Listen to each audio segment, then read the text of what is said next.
Aha.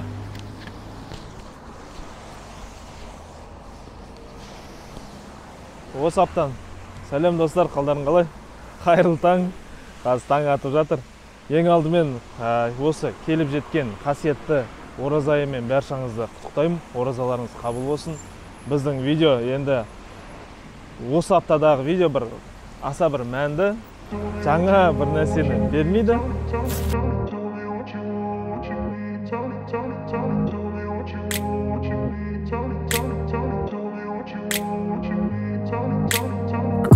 Place where they told you what to chase, told you how to run the race, every move was on the page, but I didn't like their way, had to fight and misbehave.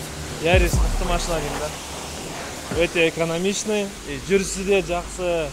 Енді мүмкін жаңа қарындас әпке аналарымызға алып беріп жатсаңыз, осындай жақсы вариант болады. Іздеп көрсеңіздер. Сұрады. Қазір Вента көрсем, өзімен өзім жыным шығатын болғаннан. Вента тұр. Мен машинаны көріп тұрған жоқпын Вентаны. Анау проблемалар.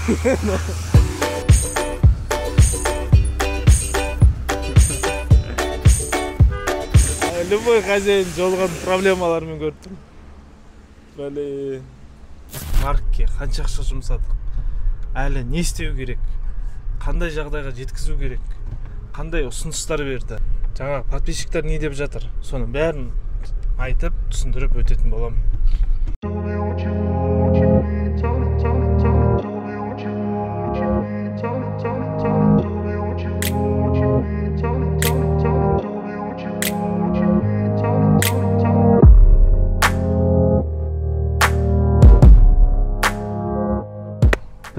Сәбіздің осы күйге дейін жетуіне қанша қаражат кетті, не істедік, не қойдық, не алдық, қалай істедік, соның бәрін бүгін түсіндіретін боламын.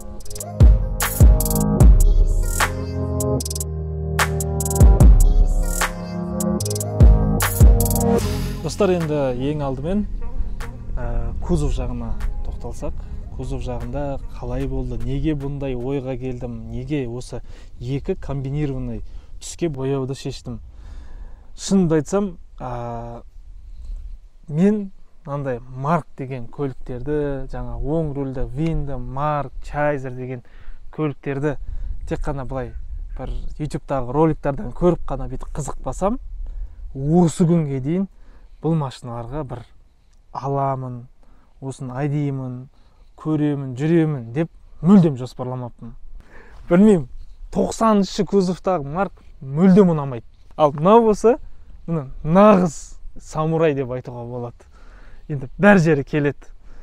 Дорест рестайлдан әдемі. Енді бұған қалай не дейсіздер, қалай дейсіздер, оны комментарийға ойларыңызды жазып кетесіздер. Бірақ мен үшін Дорестайл рестайлдан әдемірек. Бұлай өзі тұрса, меніңше өте әдемі сияқты. Мына арт жағы өте әдемі. Мынаға мән бермеңіздер. Мынаны алып тастаймыз әлі. Мына жерге өзінің жазуларын, наклейкаларын жапсыратын боламыз. Әзірге осындай болып тұр. Одан бөлек, достар, біз жаңағы моторға қажетті виска муфта, алдыңғы екі суппорт, жаңағы алдына екі шарвы, артына да екі шарвы деген сияқты осы қосалқы бөлшектерін алдық, бірақ әлі осы видеоға дейін үлгерген жоқпыз ауыстырып. Жалпы осы заттың бәрінің бағасы 120 мың теңге болды. Енді достар, жұмыс осымен ғана біткен жоқ. Мына тормоздың жаңағы системасын мен әлі күнге дейін іздеп жүрмін. Менімше енді жаңағы соңғы біз тапқан 180 мың теңгеден одан төмендегі бағадағы жаңағы оның тормоздық системасы шықпайтын сияқты. Сондықтан да қазір неше түрлі варианттар бізге айтылып жатыр. Неге Аристон күн салып қоймайсың деген сияқты, неге Краунд күн көрмейсің деген сияқты. Достар, олардың әрқайсысы әртүрлі болады екен. Және де қалай айтсам болады, қолдан енді жасатып, істетіп, бір-біріне қосу деген тема бұл машиналарда жүрмейді екен. Оны маған бір жақсы білетін маман толық айтып түсіндіріп берді. Міне достар, негізінде проблемалар аса көп емес, бірақ кішкене қымбаттау екен. Бірақ көлікке сол ақша салу арзиды. Енді достар, жалпы мынау обвеске 60 мың теңге кетті, мухобойка, жаңағы ветровик и подшипники 41 мың. Ол арзиды ма, арзымайды ма, оны сіздер бағалайсыздар. Дәл қазір шығып тұрған сома. Торымыздың жаңағы жалпы системасын қосып санамағанда осынша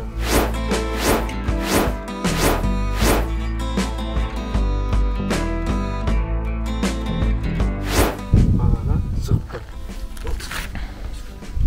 Достар, енді осы екі көлік сатылмай қалды деп мен жоқ болып кетпеймін. Мен осынша сомаға қазір көлік іздеп жатырмын. Бізде жаңа жоба. Ол жобаның аты ауысайық. Енді бұл жобаның негізгі мақсаты біз осынша сомадан көлікті алып бастап, тек қана ауысу, обмен жасайтын боламыз. Енді сол обменмен қандай көлікке дейін бара аламыз, соны бақылап көретін боласыздар. Ал енді сериямыз осымен бітеді. Жаңа жобаны бұйыртса ендігі аптада күтіңіздер. Міндетті түрде лайк басып, комментарий қалдырыңыздар. Арнаға да жазылуды ұмытпаңыздар. Осымен біздің серия бітті.